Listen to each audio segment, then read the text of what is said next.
So our next speaker, William Alsop, is soon to be a neighbor of ours around the corner at City TV. He's going to be adding another signature building to this sudden boom we seem to be having in iconic buildings, which is great, since we've had a long drought here in Toronto of stuff that's efficient and boring. And William is proposing to do the reno and expansion of space at the Ontario College of Art by putting this building up on stilts, up and over some of the existing facility. He's going to paint it vivid colors. Apparently, some people are howling. I love it, and I'd like to hear from Mr. Architect with a sense of humor.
Okay. Well, does that work? Okay. That's more relaxing, isn't it? You don't discover much as an architect in your life. And there are one or two things that, and it is a sort of voyage of discovery. And there are possibly only three important things I've discovered. And one is that boredom kills. It's possibly one of the most dangerous states of being, and that, particularly speaking as an architect, urbanist, and everything else, you find that if anything has happened over the last 35 years, then actually there's a raft of project managers, politicians, and other people that seem hell-bent on making life more boring rather than more interesting at the very time that as an architect you could do anything you like. There is no predominant style.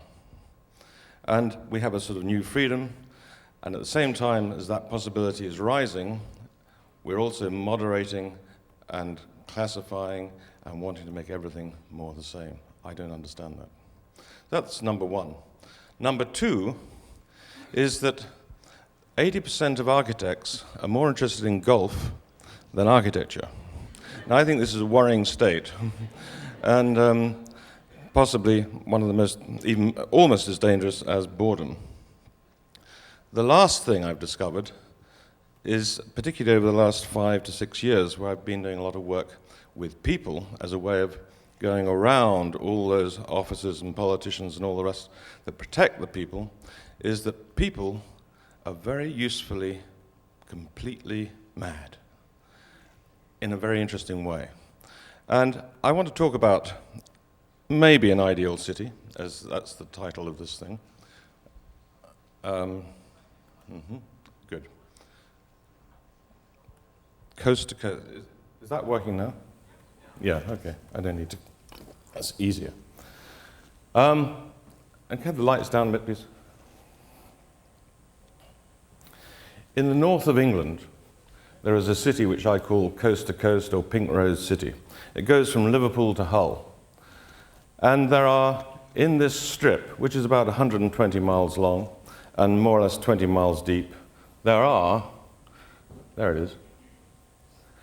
15.4 million people living.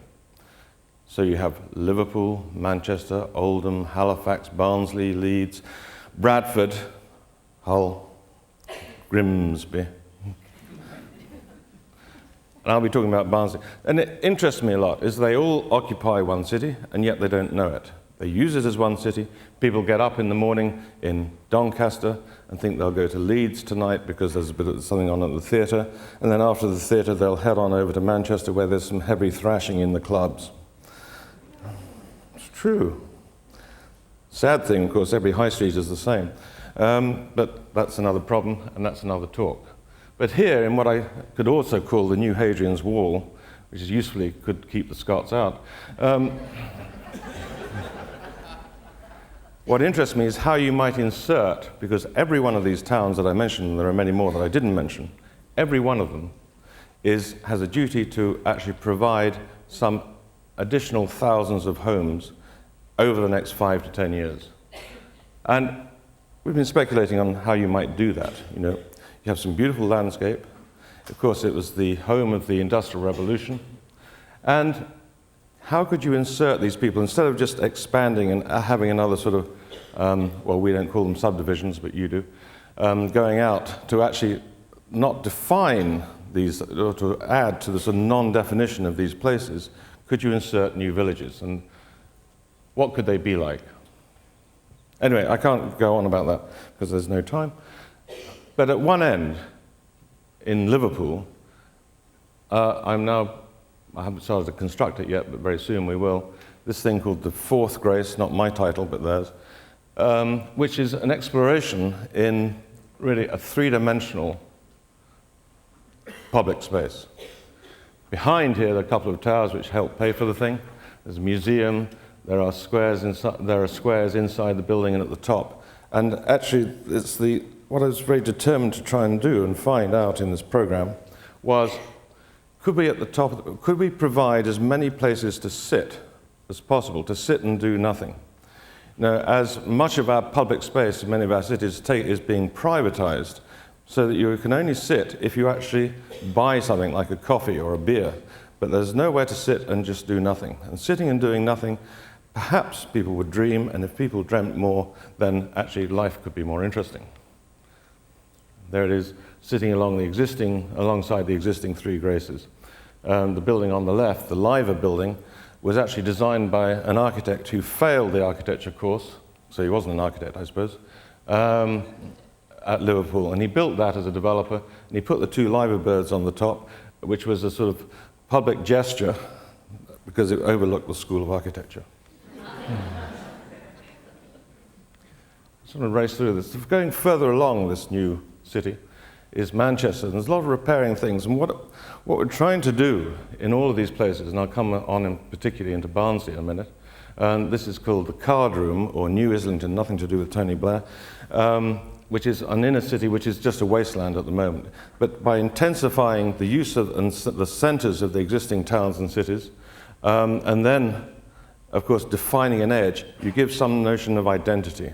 And identity is what I discovered. It's the reverse, it's the equal and opposite reaction to globalization. Now, some aspects of globalization are good and some are bad. And the last speaker obviously had very strong feelings in a particular direction.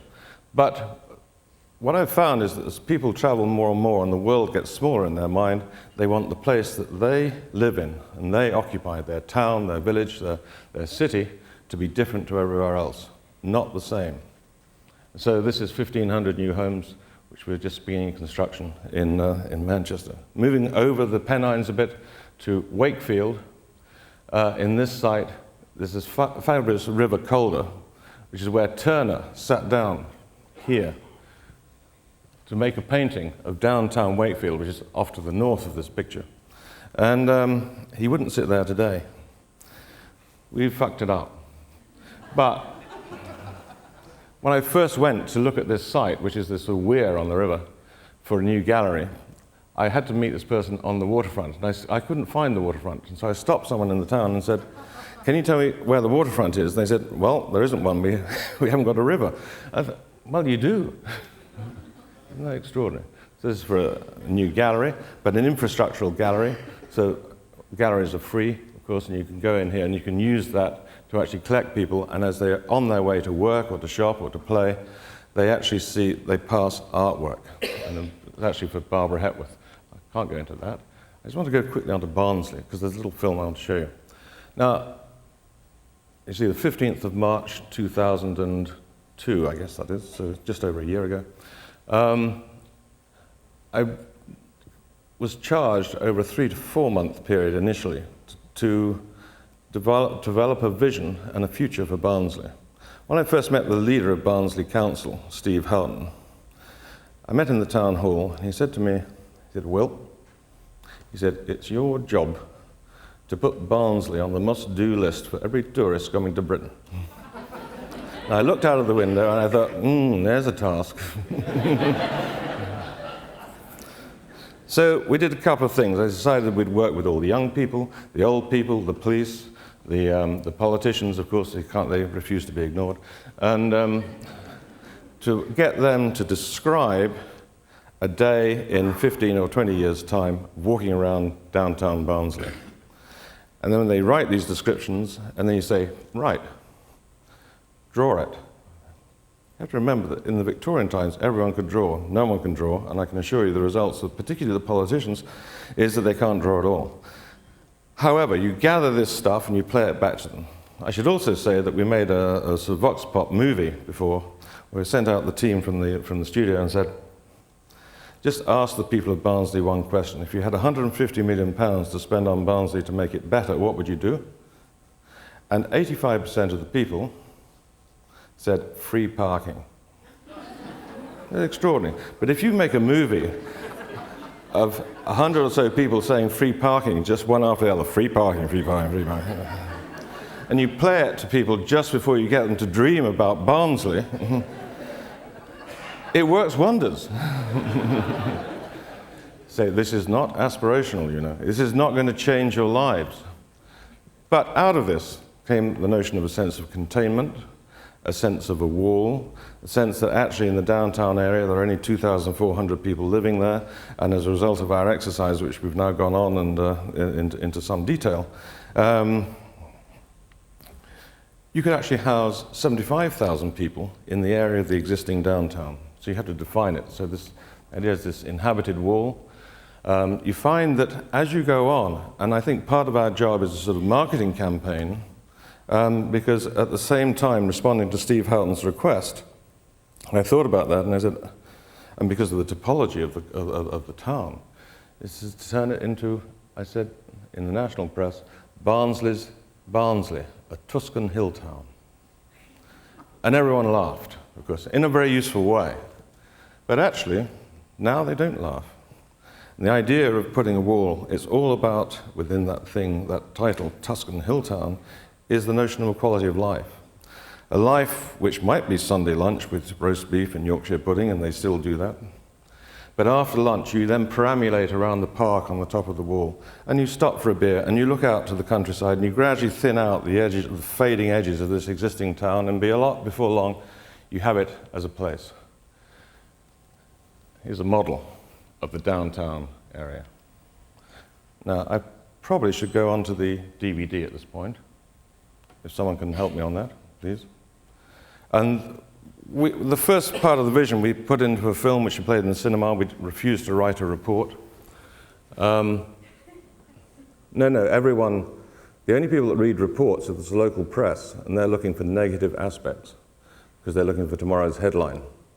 But by making a film and showing it to all the people that are actually the film stars themselves, and they see within the vision their ideas that they were struggling towards in their drawing, is absolutely extraordinary. And you can go beyond, and they don't want pitch roofs and brick and all the rest of it. Now this is the film which is not quite finished yet. We're launching now the final version, and this is what everyone in the town, not many of us left. I mean everyone, all email and faxes now. You don't see many of those lads with the sack on the back. So this is called Just me and Post Frank Barnsley. now, for all of Barnsley. 3 letters today. Turn up a bit. That's quite a lot. Quite a lot for me. They rattle round my sack like fish in a net. The first one's for Bill. Bill, in Barnsley Campagna. He likes letters. Can't get faxes in the shed, he says. Can't get emails in a vegetable patch. Oh, Bill. He loves it here. And he loves the Campagna. The lines, the rows, the shed that's heated by solar power. Oh, Bill. Sells the best leeks in the spiral. The letter's from his daughter June. Went to America in 2011. Can't wait to get back, Bill says. She says they're all talking about Barnsley over there, organising holidays. Groups from Chicago, New York, San Francisco, all coming to look at Barnsley. Look at Barnsley and learn. I'd better get off. Bill's leeks in my sack and 2 more letters.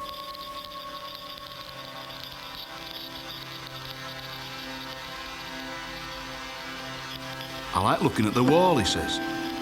I love the way the light plays on it, different times of day. The light plays on it. The light plays with it.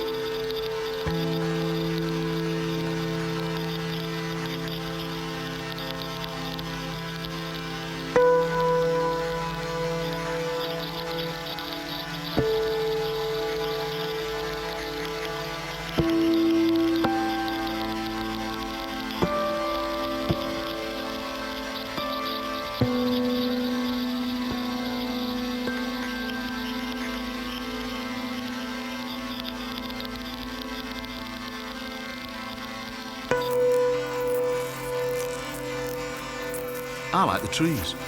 Bit of a tree man. Been a postman all my life and seen a lot of trees. A boulevard. That's what this is. A boulevard down to the wall. Lovely. I wasn't sure about that wall at first. A lot of people took the mickey. All the headlines about a wall to keep us in, keep the others out. And now, some kids can't remember a time when there wasn't a wall. Can't remember a time when the town wasn't as beautiful as this.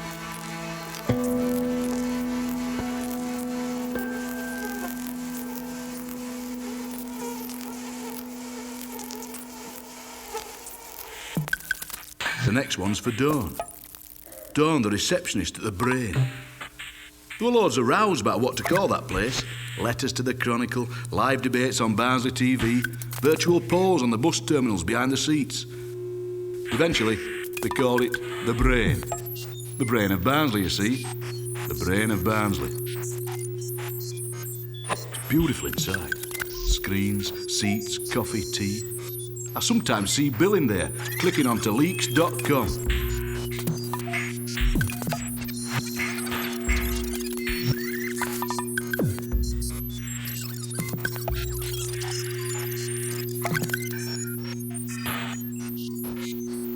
I know Dawn will be excited, because letters are so few and far between these days that it's got to be some kind of confirmation. Confirmation of money. Another company wanting to move into the Brain. Another grant. Another slice of good news.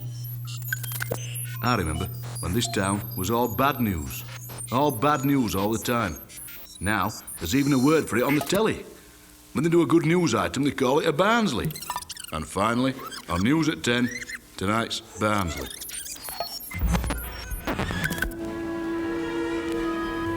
Down to the town hall, across the fields. Funny, the place changes. You forget what it used to look like. I got one of them bygone Barnsley DVDs out of the Brain the other day, just to remind myself what it had looked like before. Before we had the green spaces here, in front of the town hall and down to the Spiral. Years ago, people talked about the market dying on its feet. Said that all we had left to sell were a few bits of tat and some spuds that looked like pebbles. Well, look at us now. Just look at us now. It's hard to believe, really hard to believe. Bill's June will get a shock when she comes home. Get down to the Spiral, past all the crowds, all the places they've come from, just to look and buy. To look and buy and sit and gaze and eat and drink and buy. All the places, Leeds, Sheffield, Manchester, Newcastle, Brighton, Grimsby, Cheltenham, Edinburgh, busloads of people. I pressed through the crowds to find Sam. One letter left. Sam, the fruit and veg man on the Spiral. I passed the letter to Sam. It's a white envelope, Sam, I said. And white envelopes are for winners. He tears it open, and I don't want to look at him in case I'm wrong, but I know I'm right. Market of the year again.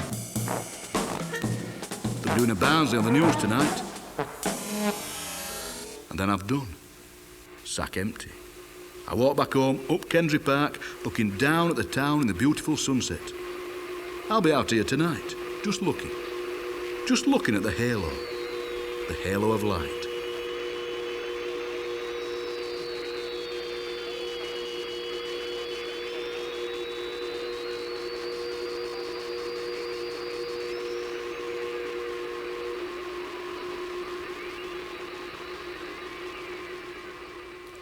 I think it's extraordinary that people of Barnsley and ourselves can actually arrive at that sort of vision.